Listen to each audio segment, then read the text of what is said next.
bonne épouse n'est pas une transformation magique qui arrive le jour du mariage. Ce n'est pas un statut, c'est un processus intérieur, long, parfois inconfortable, mais profondément structurant. On ne devient pas une bonne épouse pour être choisi.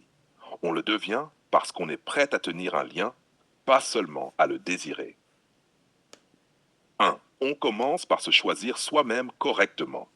Une femme ne peut pas être une bonne épouse si elle ne s'est jamais regardée avec lucidité. Cela veut dire reconnaître ses blessures sans les transformer en excuses, comprendre ses manques sans exiger que l'autre les comble, identifier ses schémas répétitifs, fuite, provocation, dépendance, contrôle. Une bonne épouse n'est pas une femme guérie de tout. C'est une femme responsable de ce qui est encore fragile en elle. En elle. Elle ne dit pas open quote, je suis comme ça, prends-moi ou laisse-moi, close quote. Elle dit intérieurement open quote, voilà ce que je suis et voilà ce que je travaille, close quote. 2. On apprend la stabilité émotionnelle. Le couple ne survit pas aux montagnes russes émotionnelles permanentes. Devenir une bonne épouse, c'est apprendre à ne pas réagir à chaud, à différencier une émotion passagère d'un vrai problème, à ne pas utiliser la colère, la tristesse ou le silence comme moyen de pression. Une bonne épouse ne teste pas l'amour. Elle ne provoque pas pour vérifier si l'autre tient. Elle ne crée pas de drame pour se sentir désirée. Elle comprend une chose essentielle. Open quote. L'amour se construit dans la sécurité, pas dans l'instabilité. Close quote. On comprend la différence entre attention et provocation. Beaucoup confondent encore visibilité et valeur. Une bonne épouse sait que attirer les regards n'est pas exister.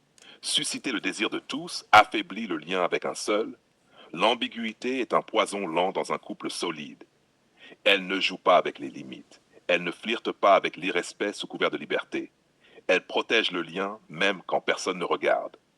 La vraie maturité, c'est comprendre que tout n'a pas besoin d'être montré pour être réel. 4. On développe une loyauté intérieure. La fidélité commence dans la tête, pas dans les actes. Devenir une bonne épouse, c'est ne pas nourrir de scénarios parallèles, ne pas comparer en permanence, ne pas garder des portes entr'ouvertes au cas où. Elle choisit pleinement. Et quand elle choisit, elle coupe les alternatives mentales. Parce qu'un couple ne se construit pas avec quelqu'un qui reste à moitié ailleurs. H5. On apprend à communiquer sans dominer ni se soumettre. Une bonne épouse sait parler, mais surtout, elle sait comment parler. Elle n'humilie pas, elle ne rabaisse pas, elle ne parle pas pour gagner, mais pour comprendre. Elle sait aussi se taire quand le silence est plus intelligent que le conflit. Elle n'a pas besoin d'avoir toujours raison. Elle cherche la justesse, pas la victoire. 6. On respecte la vision de l'homme avec qui on marche. Un homme structuré avance avec une direction.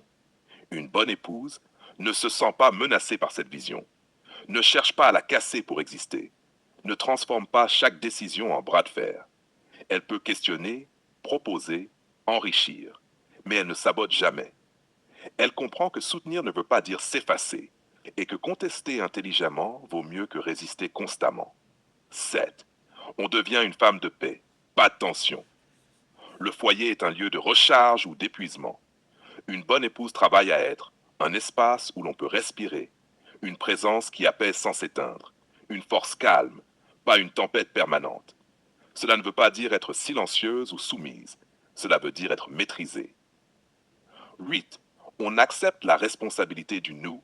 Devenir une bonne épouse, c'est comprendre que tout ne tourne plus autour de moi. Chaque décision a un impact à deux. La liberté existe toujours, mais elle est consciente. Elle ne joue pas à l'indépendante quand ça l'arrange et à la protéger quand ça l'arrange aussi. Elle est cohérente. 9. On comprend que l'amour durable est un choix répété. L'amour n'est pas un état constant, c'est une décision renouvelée. Une bonne épouse reste quand c'est moins facile, construit quand l'émotion baisse, investit même quand ce n'est pas spectaculaire. Elle sait que le profond est souvent silencieux. Conclusion, on ne devient pas une bonne épouse en apprenant à plaire. On le devient en apprenant à tenir. Tenir ses émotions, sa parole, ses valeurs, un lien dans le temps. Une bonne épouse n'est pas parfaite, mais elle est alignée, responsable et consciente. Et c'est précisément pour cela qu'un homme solide peut bâtir avec elle sans avoir à se défendre.